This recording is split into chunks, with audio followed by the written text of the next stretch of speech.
अस्सलाम वालेकुम स्टूडेंट्स। आज हम elastic collision in one dimension को डिस्कस करेंगे और इससे पहले हमने इलास्टिक कुलियन की डेफिनेशन को स्टडी किया था, जिसमें हमने कहा था कि ये वो कुलियन होता है जिसमें both kinetic energy and momentum is conserve, यानी law of conservation of momentum और law of conservation of kinetic energy इस किस्म के कुलियन में होल्ड करता है। और ये है वन डायमेंशनल मोशन, यानी दो बॉडीज या तो एक्स डायरेक्शन में मूव कर रहे होंगे या वाई डायरेक्शन में या जी डायरेक्शन में, किसी एक डायरेक्शन में दोनों बॉडीज मूव कर रहे होंगे और आपस में कोलाइड करेंगे और कोलाइड करने के दौरान उनमें law of conservation of momentum और law of conservation of kinetic energy दोनों होल्ड करेंगे। तो ऐसे कुलियन को हम कहेंगे elastic collision in one dimension. यहां हम ये कंसीडर करेंगे कि हमारे पास दो बॉडीज हैं जिनका मास m1 और m2 है, और सपोज ये v1 और v2 वेलोसिटी के साथ x डायरेक्शन में मूव कर रही है और दोनों बॉडी मुझे सेम डायरेक्शन में मूव कर रही हैं। तो एक टाइम ऐसा आएगा जब ये आपस में कोलाइड करते हैं और due to collision their velocity will be change और नई वेलोसिटी v1 डैश और v2 डैश हो जाएगी। अब यहां चूंकि हम कह रहे हैं कि law of conservation of momentum hold करेगा, तो हम law of conservation of momentum की स्टेटमेंट लिखेंगे जो कि ये कहती है कि बिफोर कोलिजन मोमेंटम इक्वल होता है आफ्टर कोलिजन मोमेंटम।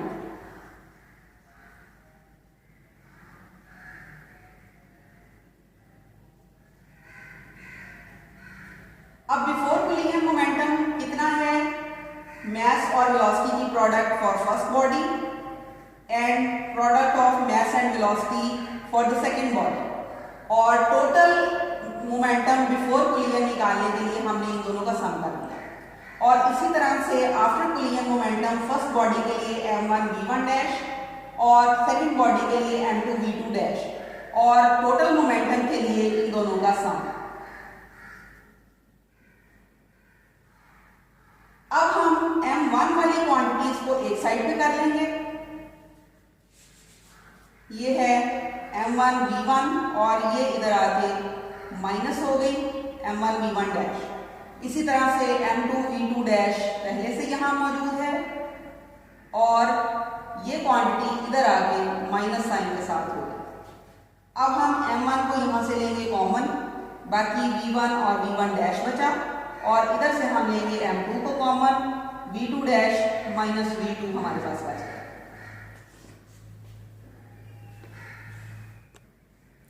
इसी तरह से हम law of conservation of kinetic energy की स्टेटमेंट लिखेंगे, जिसमें before collision kinetic energy equal होगी after collision kinetic energy.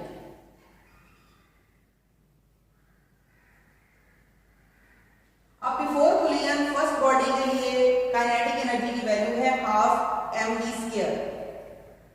First body के लिए हम चूंकि ये बात कर रहे हैं तो m1 v1 स्क्वायर और सेकंड बॉडी के लिए हाफ m2 v2 स्क्वायर, और टोटल के लिए हमने इन दोनों का सम कर दिया। इसी तरह से आफ्टर कोलिजन के लिए हमारे पास half m1 v1 dash square और half m2 v2 dash square हो। अब यहां हमने हाफ को लेना है कॉमन दोनों साइडों पे,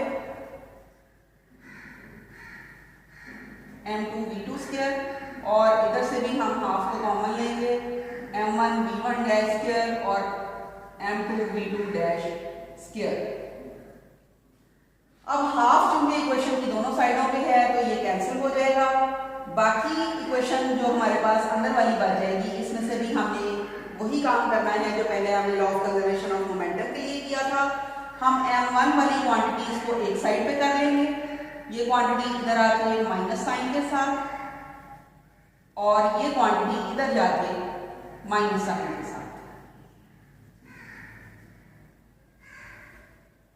अब m1 हम इसमें से कॉमन ले लेंगे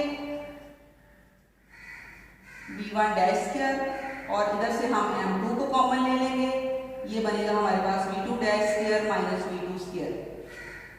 अब हमारे पास ये है a square minus b square का फॉर्मूला जो आपने मैथ में पढ़ा हुआ है और ये इक्वल होता है a प्लस b और a माइनस b के प्रोडक्ट। यही फॉर्मूला हम यहाँ अप्लाई करेंगे क्योंकि ये quantity a square minus b square की टर्म पे, तो हम इसको एक दफा प्लस साइन के साथ लिखेंगे और एक दफा हम इसको माइनस साइन के साथ लिखेंगे। इसी तरह से दूसरी साइड पे लिखेंगे v2 dash plus v2 and v2 dash minus v2, यानी एक दफा हमने प्लस में लिखा इसको और एक दफा हमने माइनस में लिखा। अब एक इक्वेशन हमारे पास आई है law of conservation of momentum से, जो इक्वेशन 1 है, और दूसरी इक्वेशन हमारे पास आई है law of conservation of kinetic energy से, ये हमारी सेकेंड इक्वेशन है। अब हमारा अगला काम ये है कि हमने इक्वेशन 2 को ऊपर रख के डिवाइड कर देना है इक्वेशन 1 के साथ। यहां मैं इक्वेशन 2 को लिख रही हूं,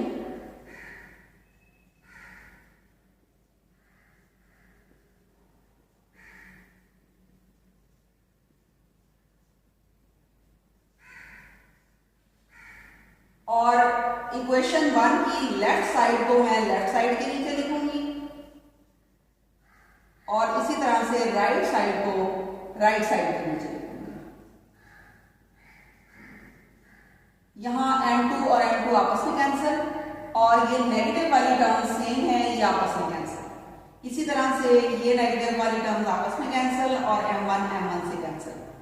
आखिरी रिजल्ट हमारा ये बचा कि v1 plus v1 dash equal है v2 dash plus v2।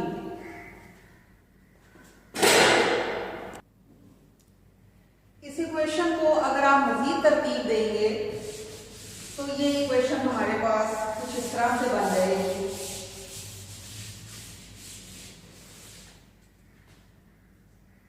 v1 minus v2 और v2 dash minus v1 dash, यानी इसी इक्वेशन को हमने दोबारा से तरतीब दिया है बिफोर कोलिजन वेलोसिटीज और आफ्टर कोलिजन वेलोसिटीज के लिए।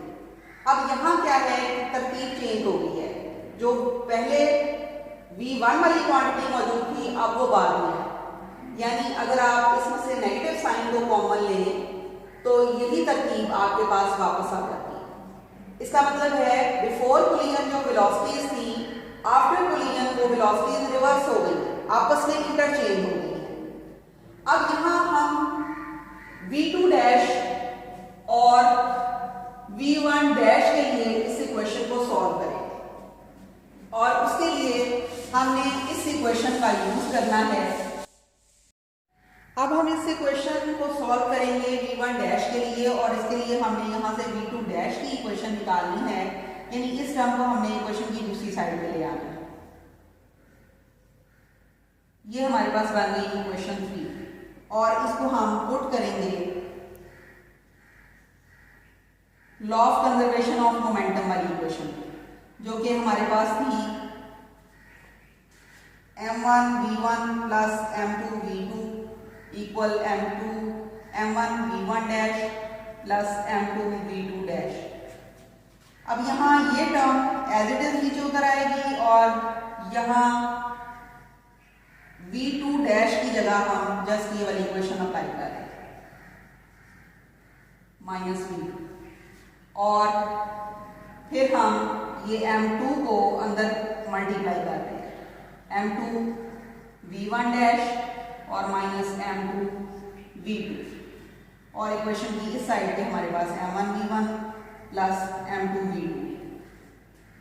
अब यहां पर v1 डैश वाली टर्म्स जो हैं उनको हम कंबाइन कर लेंगे और इधर से हम v1 को कंबाइन करेंगे और इधर से हम v2 को कंबाइन करेंगे, यानी हमने v1 डैश वाली इक्वेशन को एक साइड पे कर लेना है और बाकी सारी इक्वेशन को हमने दूसरी साइड पे कर लेना है। m1 v1 और m2 v2 पहले इधर है और इधर से जब ये क्वांटिटी उधर जाएगी तो ये नेगेटिव साइन के साथ आ जाएगी, और ये क्वांटिटी जब उधर जाएगी तो ये प्लस साइन के साथ आ जाएगी। अब आपने इसमें से v1 डैश को लेना है कॉमन, बाकी आपके पास अंदर बचा m1 प्लस m2। इसी तरह से v1 वाली टर्म्स को जब आपने कंबाइन किया और v1 कॉमन लिया तो ये आपके पास बना m1 माइनस m2, और ये दोनों क्वांटिटी सेम है, ऐड होकर 2m2 v2 हो जाएगी। अब हमें यहां सिर्फ चाहिए v1 डैश, तो इसके लिए हम इस क्वांटिटी को ले आएंगे इधर वाली साइड पे, और ये दोनों ही टर्म्स के साथ डिवाइड हो जाएंगे, यानी इसके साथ भी और इसके साथ, और ये है आपका final result for v1 dash. अब इसी तरह से आप इस इक्वेशन को जब सॉल्व करेंगे फॉर v2, तो आपने इस इक्वेशन में से v1 डैश की वैल्यू को निकालना है। इसको ले जाएंगे दूसरी साइड पे, ये हो गया माइनस v1।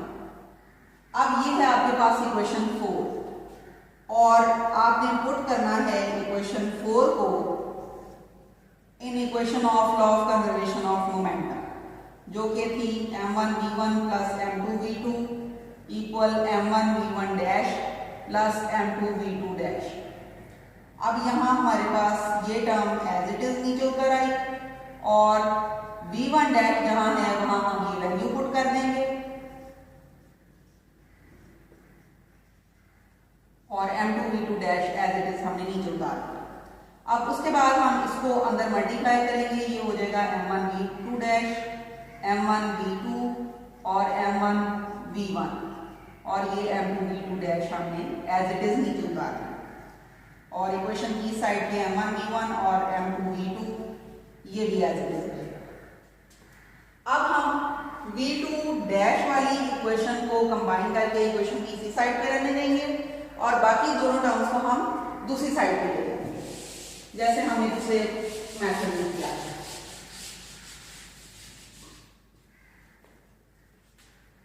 v2 डैश हमने कॉमन लिया, बाकी हमारे पास m1 प्लस m2 बचा, और ये क्वांटिटीज जब उधर जाएंगी तो m1 v1 plus m2 v2 पहले से इधर मौजूद है, m1 v2 डैश v2 उधर जाएगा तो नेगेटिव हो जाएगा, और m1 v1 जब उधर जाएगा तो ये पॉजिटिव हो जाएगा।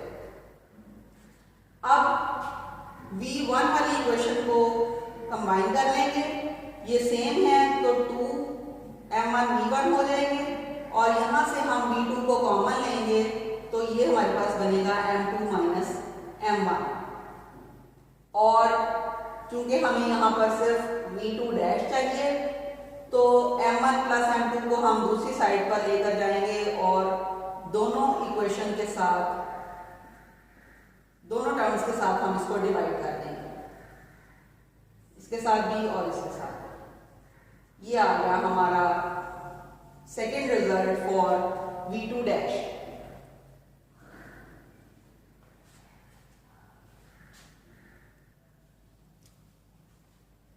अब हमारे पास ये जो दो रिजल्ट आए हैं v1 डैश और v2 डैश के लिए, इनको हम अलग कर देंगे।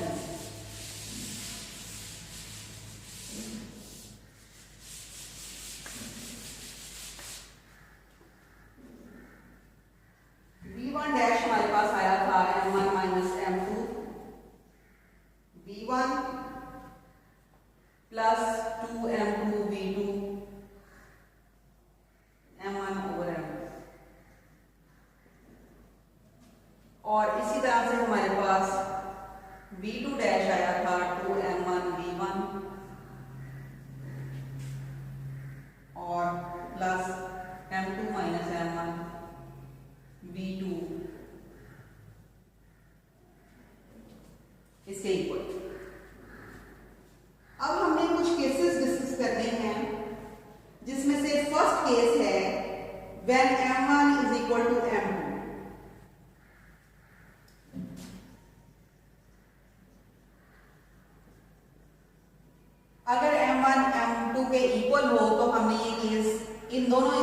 इसके लिए अप्लाई कर देना है।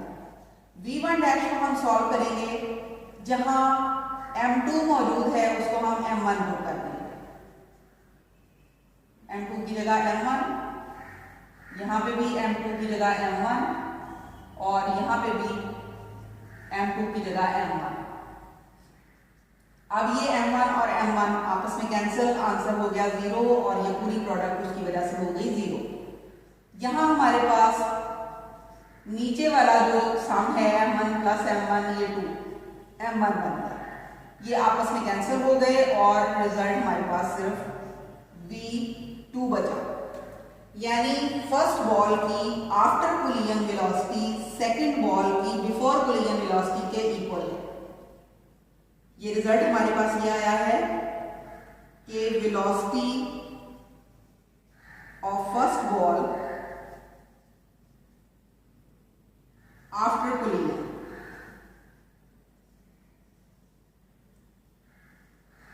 और v2 है हमारे पास सेकेंड बॉल की वेलोसिटी बिफोर कोलिजन। यानी फर्स्ट बॉल और सेकेंड बॉल ने कोलिजन के बाद आपस में अपनी वेलोसिटीज को इंटरचेंज कर दिया। अब यही मेथड हम यहां अप्लाई करेंगे। m2 की जगह हमने m1 को पुट करना है, m1 और m1 एज इट इज, यहां m1 एज इट इज और m2 की जगह m1। ये कैंसिल हो गई क्वांटिटीज और पूरी प्रोडक्ट हो गई 0। यहां ये 2m1 v1 है और नीचे वाला भी 2m1 है। 2m1 और 2m1 ऊपर नीचे कैंसिल हो गया और v2 डैश इक्वल हो गया v1। अब ये v2 डैश जो है ये सेकेंड बॉल की वेलोसिटी है आफ्टर कोलिजन और v1 जो है ये फर्स्ट बॉल की वेलोसिटी है बिफोर कोलिजन।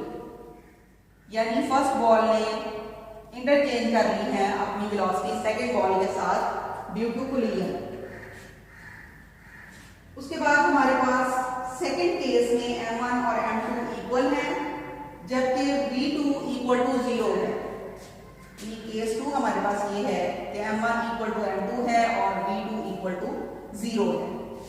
अब हम इन्हीं इक्वेशंस को दोबारा सॉल्व करेंगे और देखेंगे इसका क्या रिजल्ट आता है।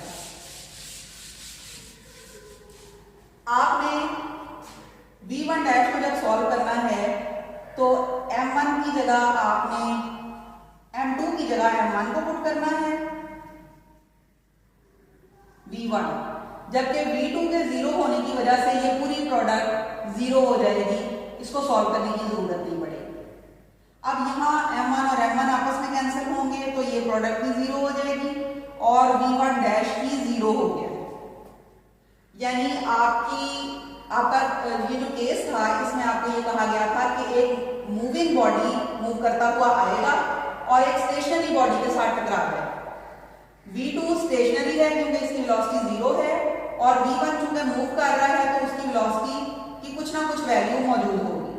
लेकिन आफ्टर कोलिजन क्या होता है, v2 चलता रहता है और v1 आफ्टर कोलिजन रेस्ट पे आ जाता है। यानी अब v2 डैश के लिए इसको सॉल्व करेंगे और यहां हमारे पास m1 एज इट इज है, जबकि m2 की जगह हमने m1 को पुट किया है और v2 के 0 होने की वजह से ये पूरी टर्म 0। यहां हमारे पास 2m1 v1 और ये v2 m1 हो गया। m1 और m1 आपस में कैंसिल और ये आंसर आया हमारे पास v1। यानी बिफोर कोलिजन हमारे पास सेकंड बॉडी रेस्ट पे था और फर्स्ट बॉडी मूव कर रहा था विद वेलोसिटी v1 और आफ्टर कोलिजन हमारे पास रिजल्ट ये आया है कि फर्स्ट बॉडी रेस्ट पर आ गया है, जबकि सेकंड बॉडी ने फर्स्ट बॉडी वाली वेलोसिटी ले ली। यानी यहां वेलोसिटीज इंटरचेंज हो गई। उसके बाद है थर्ड केस, जिसमें एक लाइटर बॉडी एक हैवियर बॉडी के साथ कोलाइड करेगा और हैवियर बॉडी जो है वो रेस्ट पे है। यानी केस 3 में m1 लाइटर बॉडी है और m2 मच हैवियर है देन m1 और m2 चूंकि रेस्ट पे है तो इसकी वेलोसिटी भी इक्वल टू 0 है। यानी लाइटर बॉडी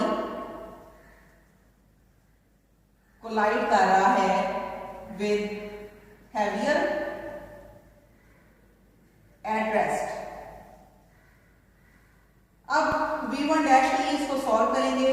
क्योंकि m1 बहुत ही कम है m2 के मुकाबले में, तो m1 को हम इक्वल टू 0 लेंगे, यानी निगलेक्ट कर देंगे इसको। यहां हम इस इक्वेशन में m1 की जगह 0 पुट करेंगे और m2 as it is. m1 0 और m2 ये हो गया v1 और v2 के 0 होने की वजह से ये पूरी टर्म 0। अब यहां हमारे पास माइनस m2 ओवर m2 है, m2 और m2 कैंसिल हो जाएंगे और बाकी हमारे पास माइनस v1 बच जाएगा। अब वेलोसिटीज के केस में इस नेगेटिव साइन का मतलब है ऑपोजिट डायरेक्शन, यानी v1 की वेलोसिटी के ऊपर मैग्नीट्यूड के ऊपर कोई फर्क नहीं पड़ा। जो बिफोर कोलिजन वेलोसिटी थी वही आफ्टर कोलिजन वेलोसिटी है, लेकिन विद नेगेटिव साइन इसका मतलब ये है कि अब ये टकरा कर वापस उसी रास्ते पर पलट गया। यानी लाइटर बॉडी जब हैवियर बॉडी के साथ टकराता है तो इसको चूंकि हिला नहीं पाता तो वापस उसी वेलोसिटी के साथ मुड़ जाता है। इसी तरह से v2 के लिए इसको सॉल्व करेंगे। v2 डैश के लिए m1 इक्वल टू 0 है तो ये पूरी प्रोडक्ट इक्वल टू 0 हो गई और v2 के 0 होने की वजह से ये पूरी प्रोडक्ट 0 हो गई, यानी v2 dash is equal to 0। यानी सेकेंड बॉडी पहले भी रेस्ट पे था, अभी भी रेस्ट पे है। लाइटर बॉडी आकर टकराया जरूर है उसके साथ, लेकिन उसको हिला नहीं पाया, बल्कि अपनी ही वेलोसिटी के साथ वो वापस मुड़ गया। उसके बाद है case 4, when m1 is greater than m2 and v2 is equal to 0। यानी अब एक लाइटर बॉडी जो है एक हैवियर बॉडी मूव करता हुआ आ रहा है और टकरा रहा है एक लाइटर बॉडी के साथ जो कि रेस्ट पे है। यानी हैवियर बॉडी कोलाइड कर रहा है लाइटर बॉडी के साथ और लाइटर बॉडी है एट रेस्ट। अब देखना है कि क्या रिजल्ट आता है। v1 डैश के लिए इसको सॉल्व करेंगे। m1 इक्वल टू m1 बड़ा है और m2 जो है वो नियरली इक्वल टू 0 है, क्योंकि ये इतना लाइटर है कि m1 के मुकाबले में ना होने के बराबर है।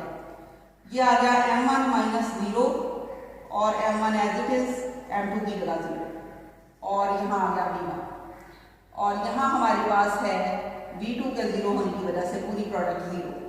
ये आ गया m1 ओवर m1 v1, यानी v1 डैश इक्वल है v1।